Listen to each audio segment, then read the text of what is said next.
نعم، أحسن الله إليكم معالي الشيخ. هنا في سؤال الأخ أبو عبد الله من السعودية يسأل عن حكم المتاجرة بالعملات عبر الإنترنت وما يطلق عليها الفوركس.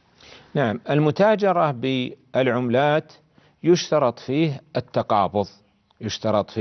التقابض، والتسجيل في الحسابات التي تكون في البنوك يعتبر نوعا من أنواع التقابض.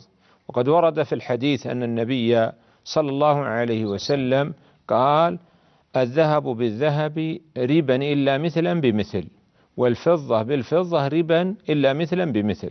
ثم قال صلى الله عليه وسلم: فإذا اختلفت الأصناف فبيعوا كيف شئتم إذا كان يدا بيد. فإذا كان هناك تقابض في المجلس الحكمي وهو وقت الاتصال في الانترنت، فحينئذ يعتبر البيع جائزا، والتسجيل في الحسابات هذا يعتبر نوعا من أنواع التقابض.